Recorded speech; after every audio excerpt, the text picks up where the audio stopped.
নির্বাচনী দায়িত্ব পালন শেষে ফেরার পথে রাঙ্গামাটির বাঘাইছড়িতে দুর্বৃত্তদের ব্রাশ ফায়ারে প্রিজাইডিং অফিসার সহ নিহত হয়েছেন কমপক্ষে 6 জন। এই ঘটনায় গুলিবিদ্ধ হয়েছেন 7 জন।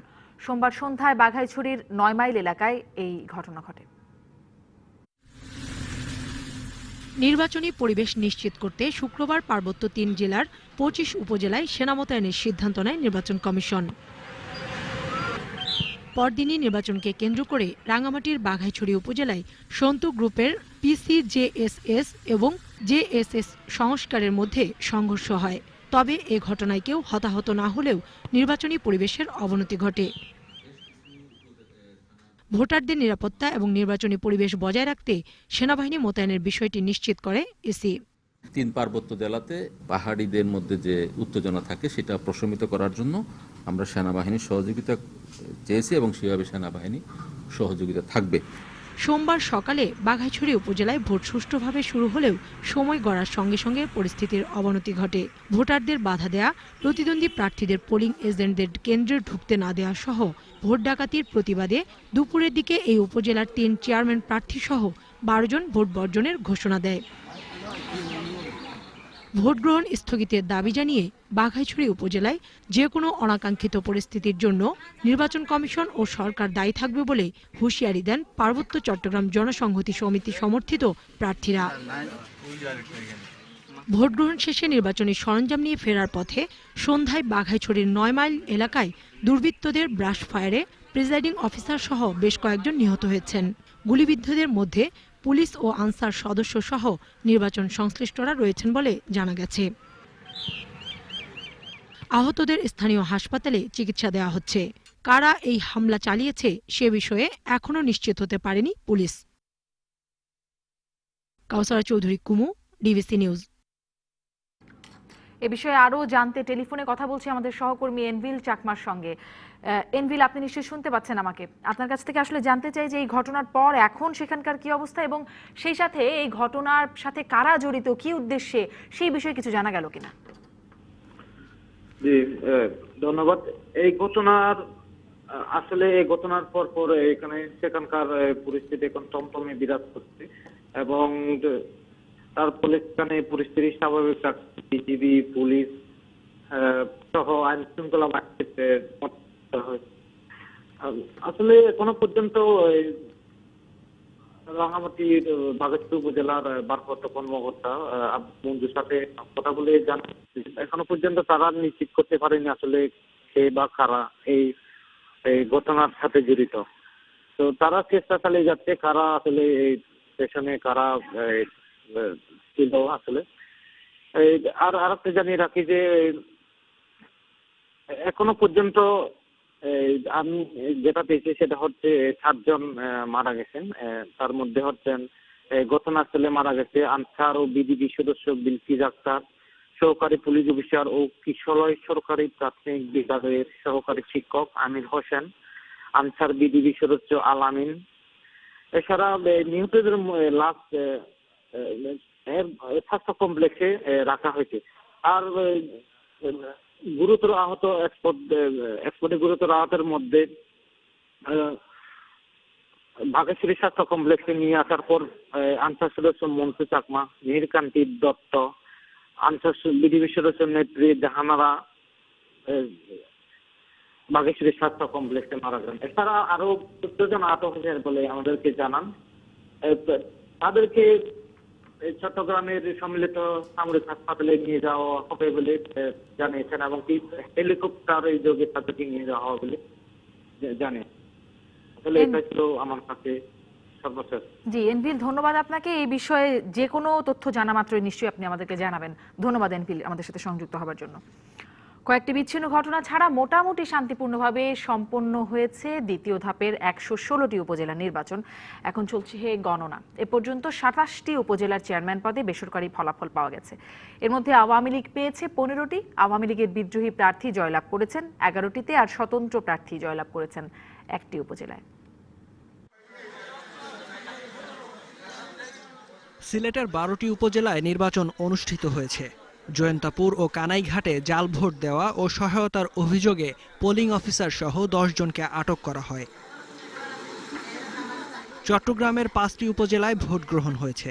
তবে ফটিকছড়িতে 2 চেয়ারম্যান প্রার্থী একে অপরের বিরুদ্ধে অনিয়মের অভিযোগ আনেন।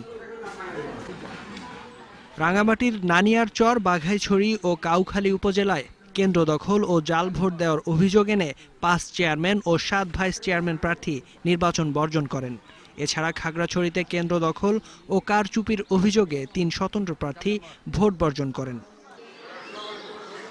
পাবনা জেলার 7টি উপজেলায় নির্বাচনে ভোটার উপস্থিতি ছিল কম। অনিয়মের দায়ে বেড়া উপজেলার রূপপুর ইউনিয়নে এক নারী কাউন্সিলরকে 5 দিনের কারাদণ্ড দিয়েছে ভ্রাম্যমাণ আদালত।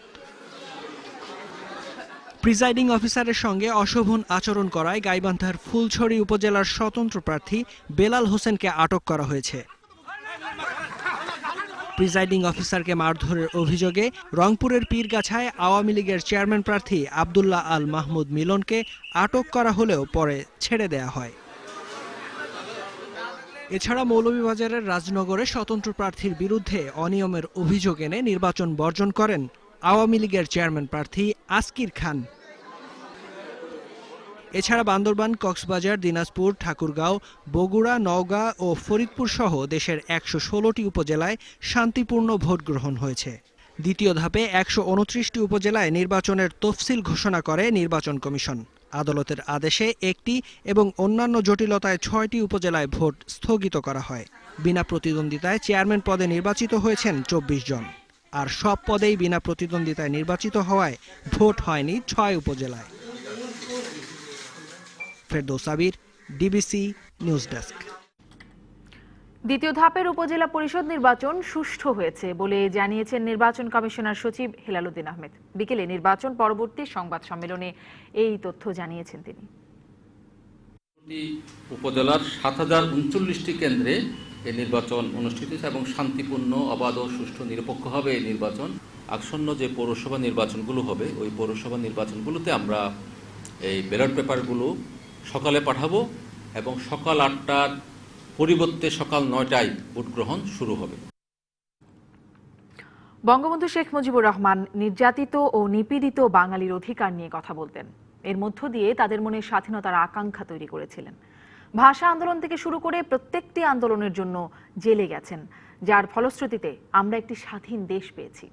সোমবার বঙ্গবন্ধুর 99তম জন্মবার্ষিকী ও জাতীয় শিশু দিবসের আলোচনায় এসব কথা বলেন প্রধানমন্ত্রী শেখ হাসিনা। 17ই মার্চ ছিল জাতির জনক বঙ্গবন্ধু শেখ মুজিবুর রহমানের 99তম জন্মবার্ষিকী। দিনটি জাতীয় শিশু দিবস হিসেবে পালিত হয়। এই উপলক্ষে সোমবার বিকালে রাজধানীর বঙ্গবন্ধু আন্তর্জাতিক সম্মেলন কেন্দ্রে আলোচনা সভার আয়োজন করে বাংলাদেশ আওয়ামী লীগ। এতে প্রধানমন্ত্রী শেখ হাসিনা বলেন, ছোটবেলা থেকেই মানুষের উপকারে কাজ করতেন বঙ্গবন্ধু। তার এসব কাজে বাবা মায়ের অবাধ প্রশ্রয় ছিল। তাই মানুষের ভালোবাসায় টুঙ্গিপাড়ার খোকা শুধু বাংলায় নয়, সারা বিশ্বে আজ সুপরিচিত বঙ্গবন্ধু শেখ মুজিবুর রহমান। কারাগারের রোজনামচাই এক জায়গায় লেখা আছে যে আমার দাদাকে কেউ অনুযোগ করছেন যে আপনার ছেলেগুলি কি করছে, সে তো অ্যারেস্ট হবে, জেলে যাবে। তিনি বলেছেন যে সে তো দেশের কাজ করছে, ভাত খেলে ঘরে ভাত খাবে, নাহলে জেলের ভাত খাবে। এই যে একটা সাহস উচ্চারণ আমার দাদার মুখ থেকে।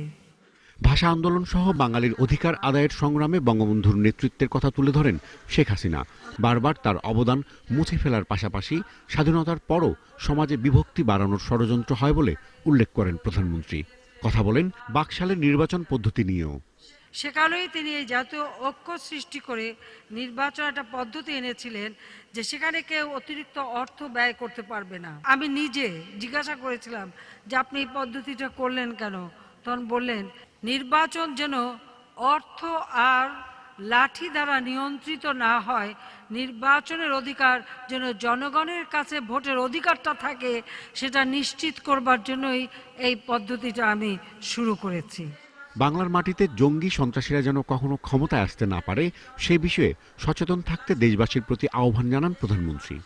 আর যেন এই বাংলার মাটিতে ওই স্বাধীনতা বিরোধী, খুনি, সন্ত্রাসী, জঙ্গিবাদ, 21 আগস্ট গ্রেনেড হামলাকারী, অস্ত্র চোরা কারবারি, সন্ত্রাসী, এতিমের অর্থ আত্মসাৎকারী, এরা যেন আর কোনোদিন ক্ষমতায় আসতে না পারে।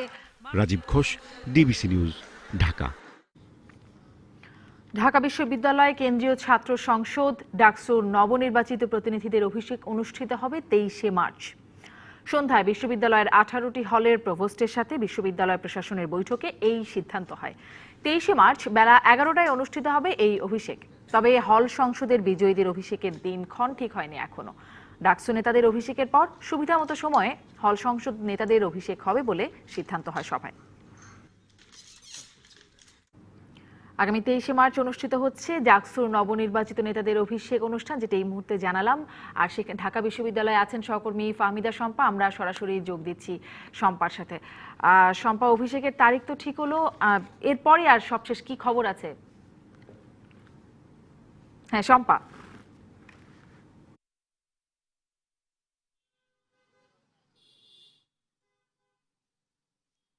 ধন্যবাদ।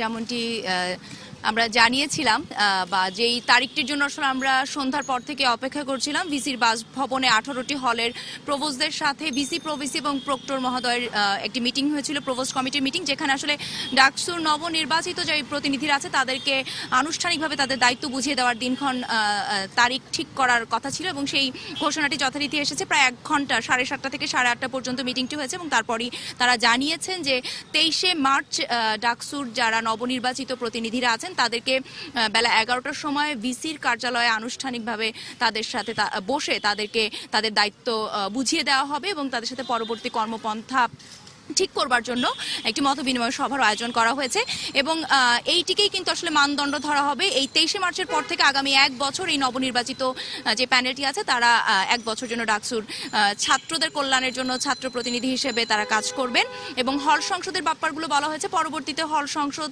তারা নিজেদের যার যার সুবিধা মতো সময় বসে 18টি হলের যে সংসদ নির্বাচিত হয়েছে তারা তাদের কর্মপন্থাগুলো ঠিক করবে এবং আরেকটি বিষয় যেটি প্রতিটি হলে এখন একজন করে ট্রেজারার নির্বাচন করা বাকি রয়েছে, সেই কাজটিও করা হবে বলে জানিয়েছেন মহসিন হলের প্রভোস্ট। বাইরে এসে আসলে আনুষ্ঠানিকভাবে কোনো বিবৃতি দেওয়া হয়নি, তবে মহসিন হলের প্রভোস্ট যিনি আছেন তিনি বাইরে যখন বের হয়ে আসেন, আমরা গণমাধ্যম কর্মীরা তার সাথে কথা বলার চেষ্টা করেছি, তিনি আমাদেরকে এই তথ্যগুলো কিন্তু জানিয়েছেন।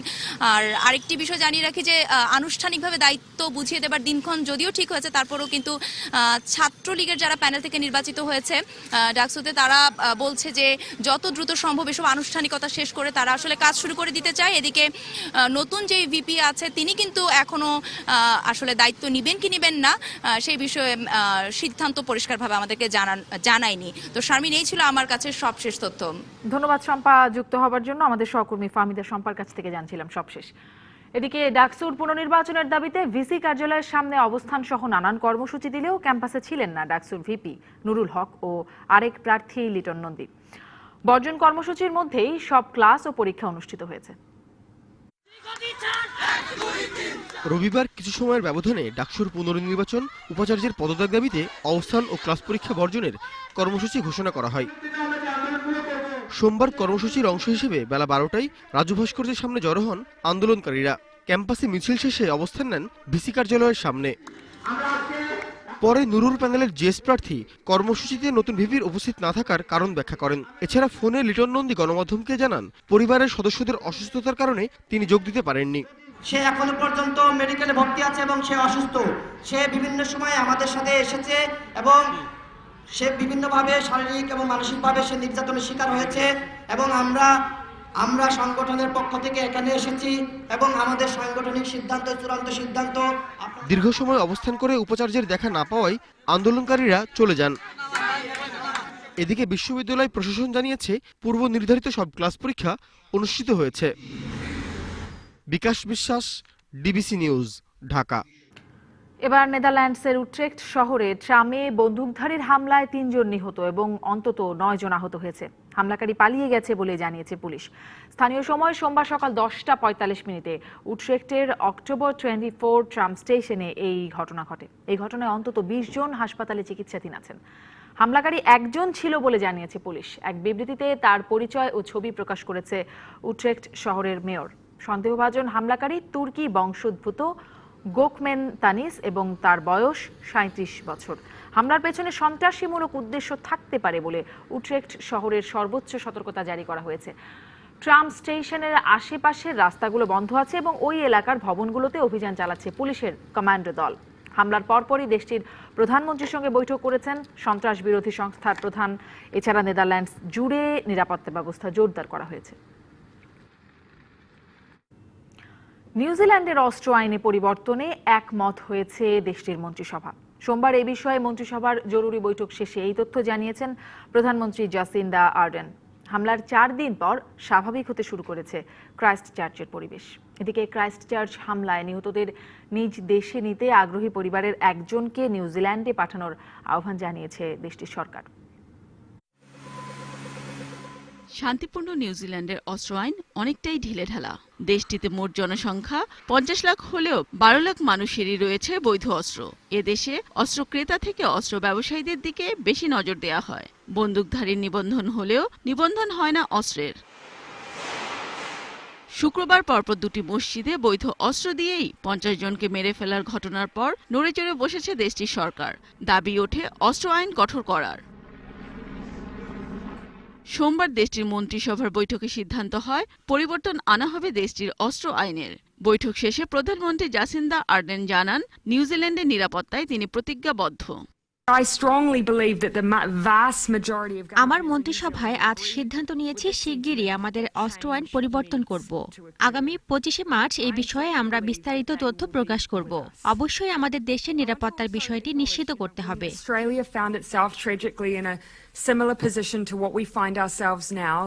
এদিকে নিউজিল্যান্ডের ক্রাইস্ট চার্চে মসজিদে গণহত্যা চালানো হামলাকারী অনলাইন থেকে অস্ত্র কিনেছেন বলে জানিয়েছেন গান সিটি নামে অস্ত্র বিক্রি করা দেশটির একটি প্রতিষ্ঠানের স্বত্বাধিকারী। 2017 সালের ডিসেম্বর থেকে 2018 সালের মার্চ মাস পর্যন্ত ব্রেন্টন 4টি অস্ত্র ও গোলাবারুদ কিনেছে। তবে সে হামলায় অত্যাধুনিক MSSA স্বয়ংক্রিয় যে অস্ত্রটি ব্যবহার করা হয়েছে তা আমরা তার কাছে বিক্রি করিনি। সোমবার অস্ট্রেলিয়ার নিউ সাউথ ওয়েলসে ব্রেন্টন টারান্টের 2টি বাড়িতে অভিযান চালিয়েছে সেখানকার পুলিশ। ক্রাইস্ট চার্চে হামলায় নিহতদের নিজ দেশে নিতে আগ্রহী পরিবারের একজনকে নিউজিল্যান্ডে পাঠানোর আহ্বান জানিয়েছে দেশটির সরকার। 2 ঘন্টার মধ্যে ভিসা সহযোগিতা দিতে সংশ্লিষ্ট দেশগুলোর দূতাবাসকেও নির্দেশনা দেওয়া হয়েছে। এদিকে হামলার 4 দিন পর স্বাভাবিক হতে শুরু করেছে ক্রাইস্ট চার্চের পরিবেশ। Kamrun Nahar, DVC news desk. নিউজিল্যান্ডের ক্রাইস্ট চার্চে মসজিদে হামলার ঘটনার পর দেশটিতে বাংলাদেশিদের প্রতি ভ্রমণ সতর্কতা জারি করেছে বাংলাদেশ সরকার। সোমবার বিকেলে এক সংবাদ সম্মেলনে পররাষ্ট্রমন্ত্রী আব্দুল মোমেন একথা জানান। মৃতদেহ আনার জন্য নিকট আত্মীয়দের নিউজিল্যান্ডের ভিসা পেতে সহায়তা করা সহ অন্যান্য সহায়তার জন্য একটি হেল্পলাইন খোলা হয়েছে বলে জানান পররাষ্ট্র প্রতিমন্ত্রী শাহরিয়ার। নিউজিল্যান্ডে বাংলাদেশ দূতাবাস সবসময় যে কোনো সহায়তা দিতে প্রস্তুত বলেও জানান তিনি। এছাড়া মার্কিন যুক্তরাষ্ট্র সম্প্রতি মানবাধিকার বিষয়ক যে রিপোর্ট প্রকাশ করেছে তাতে বাংলাদেশ সম্পর্কে যেসব তথ্য দেওয়া হয়েছে তা সঠিক নয় বলে দাবি করেন পররাষ্ট্রমন্ত্রী। এরই মধ্যে ঢাকায় মার্কিন দূতাবাসে এই প্রতিবেদনের বিষয়ে প্রতিবাদও পাঠানো হয়েছে বলে জানান তিনি।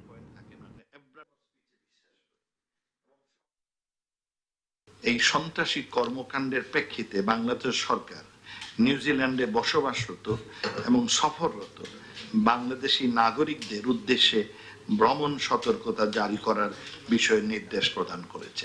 এই রিপোর্টটা পড়ে মনে হলো যে অনেক কিছুই অ্যাপ্লিকেবল টু ওই কান্ট্রি রাদার দেন আস। ডিবিসি সংবাদে নিচ্ছে একটা বিরতি, সাথেই থাকুন। স্বাস্থ্য অধিদপ্তরের বরখাস্ত হওয়া হিসাবরক্ষণ কর্মকর্তা আফজাল হোসেন ও তার স্ত্রী রুবিনা খানমের সম্পদ ক্রোক শুরু করেছে দুর্নীতি দমন কমিশন দুদক। আদালতের নির্দেশে সোমবার প্রথম ধাপে ক্রোক আদেশের সাইনবোর্ড লাগানো হয় উত্তরায় তাদের 2টি বিশাল ভবন, 2টি প্লট ও বাড্ডার একটি ফ্ল্যাটে। উত্তরা 13 নম্বর সেক্টরের 11 নম্বর সড়কের এই বিশাল ভবনটি স্বাস্থ্য অধিদপ্তরের বরখাস্ত হওয়া হিসাব রক্ষণ কর্মকর্তা আফজাল হোসেনের স্ত্রী রুবিনার নামেই এই ভবন। সোমবার এ ভবনের সামনেই আদালতের নির্দেশে ক্রোকের নোটিশ টানায় দুদক। উত্তরায় একই সেক্টরের 16 নম্বর সড়কেও আরেকটি ভবন রয়েছে আফজালের। আদালতের নির্দেশে এ ভবনেও ক্রোকের নোটিশ টানায় দুদক। উত্তরার দিয়াবাড়িতে 24 ও 26 নম্বরের 2টি প্লটে বাগানবাড়ির পরিকল্পনা ছিল আফজালের। ক্রোকের নোটিশের কারণে এসব সম্পদ এখন চাইলেও বিক্রি করতে পারবেন না আফজাল। ক্রোক আদেশ আমরা কমিশনের নির্দেশক্রমে এখানে এই বিজ্ঞপ্তি আকারে স্থাপন করলাম, যাতে এই সম্পত্তি কেউ কখনো বিক্রি করতে না পারে। উত্তরা 4টা আর বাড্ডাতে 1টা। দুদকের তথ্য বলছে আফজালের বেতন সর্বসাকুল্যে 30,000 টাকার বেশি ছিল না, কিন্তু তার ঢাকাসহ সারা দেশে বাড়ি, ফ্ল্যাট ও প্লটের সংখ্যা 24টি। অস্ট্রেলিয়ার সিডনিতেও রয়েছে তার বাড়ি। এছাড়া বিভিন্ন ব্যাংকে রয়েছে তার বিপুল পরিমাণ অর্থ। আফজালের এই দম্পতির অগাধ সম্পদের তথ্যটা আমাদের দৃষ্টিতে আসে, তখনই আমরা তাৎক্ষণিকভাবে এটা দ্রুততার সহিত আমরা কমিশনের প্রতিবেদন দাখিল করি এবং ইতিমধ্যে তিনি সম্পদ বিবরণী দাখিল করেছেন আফজল দম্পতি। এটা যেটা এখন যাচাই চলতেছে। অস্ট্রেলিয়া নিশ্চিতভাবে উনি নিজে স্বীকার করছে অস্ট্রেলিয়া তার একটা বাড়ি আছে। পর্যায়ক্রমে আফজাল দম্পতির অন্য সব সম্পদের ক্রোকের নোটিশ টানানো হবে বলে জানায় দুদক। Aditya Arafat, DBC news, Dhaka. আওয়ামী লীগের সাধারণ সম্পাদক ওবায়দুল কাদেরের শারীরিক অবস্থার আরও উন্নতি হয়েছে। আগামী বুধ বা বৃহস্পতিবার তাঁর বাইপাস সার্জারি হতে পারে। ওবায়দুল কাদেরের তথ্য কর্মকর্তা আবু নাসের চিকিৎসকদের বরাত দিয়ে এই তথ্য জানিয়েছেন। পরীক্ষা নিরীক্ষা শেষে তার বাইপাস সার্জারির তারিখ চূড়ান্ত করা হবে বলে জানিয়েছেন চিকিৎসকরা। তিনি আরও জানান, সোমবার সকালে ওবায়দুল কাদের সীমিতভাবে হাঁটা চলা করেছেন। এ সময় তিনি বাংলাদেশের বিভিন্ন বিষয় এবং নিউজিল্যান্ডে হামলার ঘটনার খোঁজ নেন। নিউজিল্যান্ড থেকে ক্রিকেটাররা সবাই নিরাপদে ফিরেছে কিনা তারও খোঁজ নেন ওবায়দুল কাদের।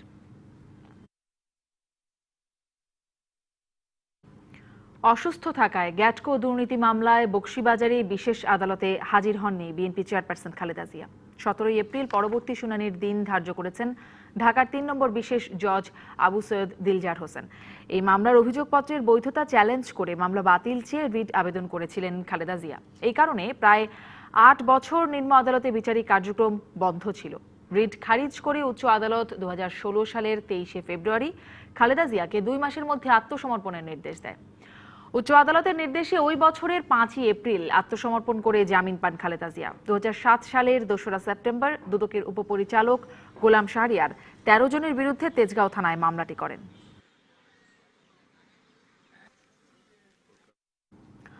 আগামী দিনে জনগণের অধিকার ফিরিয়ে দেওয়ার দায়িত্ব নেবে বিএনপি, এমন মন্তব্য করেছেন দলটির স্থায়ী কমিটির সদস্য খন্দকার মোশাররফ হোসেন। বিকেলে জাতীয় প্রেস ক্লাবে বিএনপির সাবেক মহাসচিব খন্দকার দেলোয়ার হোসেনের 8ম মৃত্যুবার্ষিকী উপলক্ষে আয়োজিত স্মরণ সভায় একথা বলেন তিনি। গণতন্ত্র পুনরুদ্ধার এবং বিএনপিকে গণতন্ত্র পুনরুদ্ধার করতে হবে। আওয়ামী লীগ যেখানে গণতন্ত্র হত্যা করেছে তাদের পক্ষে আর গণতন্ত্রের দাবিদার হওয়া, গণতন্ত্রকে পুনরুদ্ধার করা তাদের সুযোগ হবে না। আমরা বিএনপিকে যেখানে যেখানে কোথাও দুর্বলতা আছে, আমাদের সাংগঠনিক কোথাও কিছু গ্যাপ আছে, এগুলো পূরণ করার আমাদের প্রক্রিয়া চলছে। বঙ্গবন্ধু মেডিকেল বিশ্ববিদ্যালয় বিএসএমএমইউ এর সহকারী অধ্যাপক রাজন কর্মকারের মৃত্যুর কারণ নিশ্চিত হতে ভিসেরা নমুনা সংগ্রহ করা হয়েছে। ময়নাতদন্তে আঘাতের কোনো চিহ্ন পাওয়া যায়নি বলে জানিয়েছেন ময়নাতদন্তকারী চিকিৎসক। এদিকে রাজনের মৃত্যুর সুষ্ঠু তদন্ত ও বিচারের দাবিতে কাল বিএসএমএমইউতে মানববন্ধনের ঘোষণা দিয়েছেন চিকিৎসকরা। বঙ্গবন্ধু শেখ মুজিব মেডিকেল বিশ্ববিদ্যালয় বিএসএমএমইউ এর ওরাল অ্যান্ড ম্যাক্সিলোফেশিয়াল সার্জারি বিভাগের সহকারী অধ্যাপক রাজন কর্মকারের মৃত্যু নিয়ে রহস্য তৈরি হয়েছে।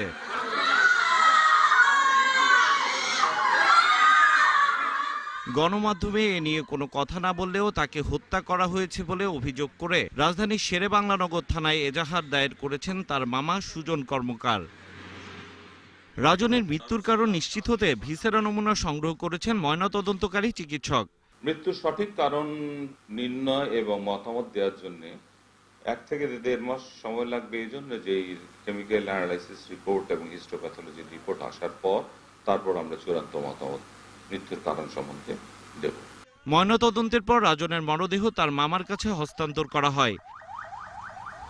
ডাক্তার রাজনের মরদেহ বিএসএমএমইউতে নেওয়া হলে সহকর্মীরা শ্রদ্ধা জানান। রাজনকে তার স্ত্রী বিভিন্ন সময় নির্যাতন করতেন জানিয়ে তাকে পরিকল্পিতভাবে হত্যা করা হয়েছে বলে অভিযোগ করেন তারা।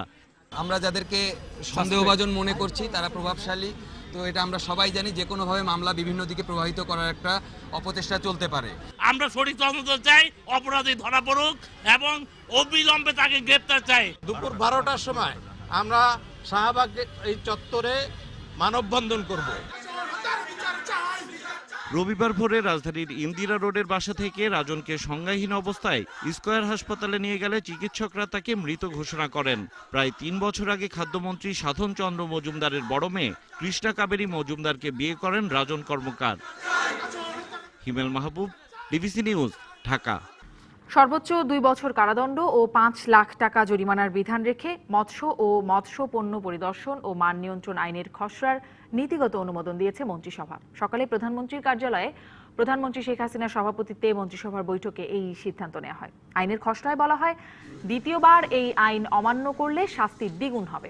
একই সঙ্গে বাংলাদেশ সুগার ক্রপ ইনস্টিটিউট আইনের খসড়ারও চূড়ান্ত অনুমোদন দিয়েছে মন্ত্রিসভা। এছাড়া নিউজিল্যান্ডে মসজিদে হামলায় নিহত বাংলাদেশিদের জন্য শোক জানানো হয়েছে মন্ত্রিসভার বৈঠকে।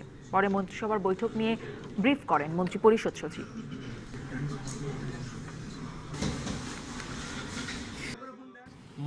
মৎস্যপণ্যে ভেজাল ও অপদ্রব্য মিশ্রণ ও অনুপ্রবেশ করানো ও ক্ষতিকর রাসায়নিক পদার্থ ব্যবহার নিষিদ্ধ করা। আমাদের যে আমদানি রপ্তানি এই বিষয়টা আন্তর্জাতিক যে চাহিদা আছে এই চাহিদার সাথে অ্যাড পার করার জন্য এটা করা, মান নিয়ন্ত্রণ করার মেইন।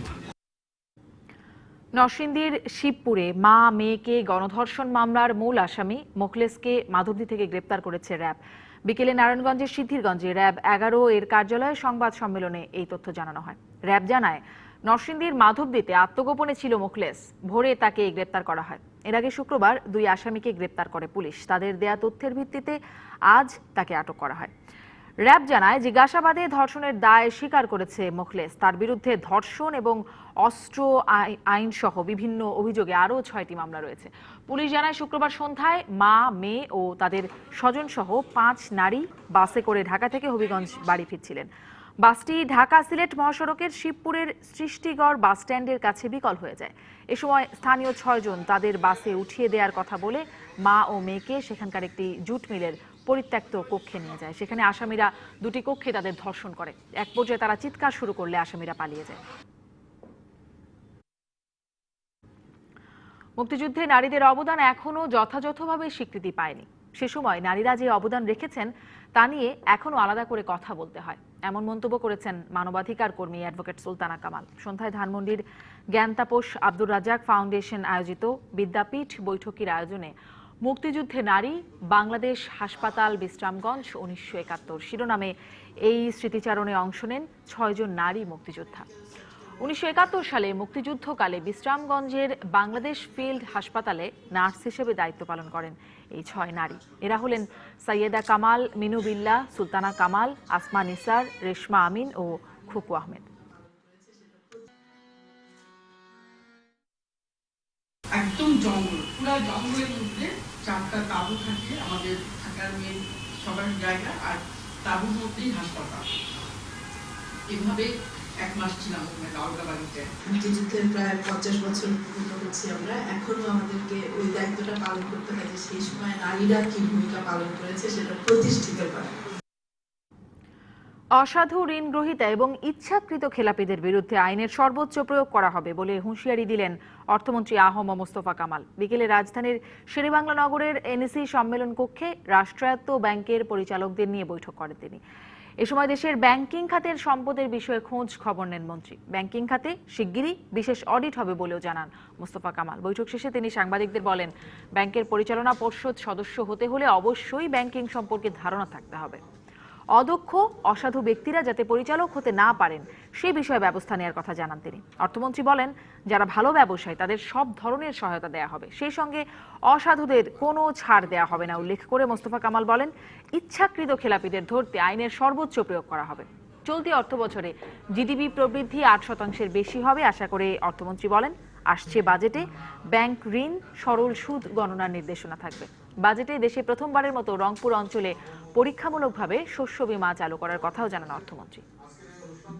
ব্যাংকের বোর্ডগুলো যেভাবে গঠিত হচ্ছে, আমি সেখানে এইগুলা সত্যিকারভাবে যারা ব্যাংকিং বুঝেন তাদের হাতে আমি তুলে দেওয়ার জন্য মাননীয় প্রধানমন্ত্রীর সাথে কথা বলবো। আমরা চক্রবৃদ্ধি হারে সুদ আর এই দেশে কখনো আমরা এটাতে যাব না। আমরা একদম সরল নিয়মে, সরল সোজা নিয়মে যে সুদ হবে বাস্তবিক ভিত্তিতে বাৎসরিক ভিত্তিতে সেটা আমরা করব। 10% সুদের হার, এটা এক বছরের জন্য 10 টাকা হবে। অসাধু যারা আছে, যারা টাকা নিয়েছে না দেওয়ার জন্য ব্যাংক থেকে, তাদের সম্বন্ধে আমাদের কোনো রকম বলার কিছু নেই। তাদের সাথে আমরা কোনো কম্প্রোমাইজ করব না, তাদের থেকে আমরা টাকা আদায়ের ব্যবস্থা করব যেভাবে হোক। মিউচুয়াল ট্রাস্ট ব্যাংক, এমটিবি এবং গার্ডিয়ান লাইফ ইন্স্যুরেন্স লিমিটেডের মধ্যে কর্মকর্তাবৃন্দের সুবিধা সংক্রান্ত চুক্তি স্বাক্ষরিত হয়েছে।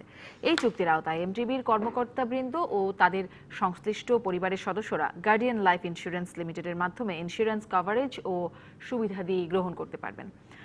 বিকেলে গুলশান এভিনিউয়ে এমটিবির সেন্টারে এই চুক্তি স্বাক্ষরিত হয়। গার্ডিয়ান লাইফ ইন্স্যুরেন্সের পক্ষ থেকে ব্যবস্থাপনা পরিচালক ও প্রধান নির্বাহী অফিসার এম মনিরুল আলম এবং এমটিবির ব্যবস্থাপনা পরিচালক ও প্রধান নির্বাহী আনিস এ খান এই প্রতিষ্ঠানের পক্ষ থেকে এই চুক্তিপত্রে স্বাক্ষর করেন। এ সময় দুই প্রতিষ্ঠানের ঊর্ধ্বতন কর্মকর্তারা উপস্থিত ছিলেন। জানাবো সংস্কৃতির খবর।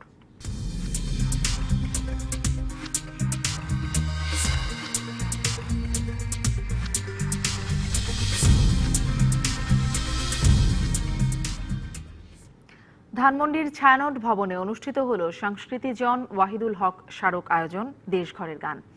আয়োজনে বাংলা লোকগানের সুরধারায় শ্রোতাদের মুগ্ধ করে রাখেন দেশের বিভিন্ন অঞ্চল থেকে অংশগ্রহণ করা সঙ্গীত শিল্পীরা। বিকেলে ছায়ানট মিলনায়তনে এই আয়োজনের উদ্বোধন করেন লোকসঙ্গীত গবেষক শামসুজ্জামান খান।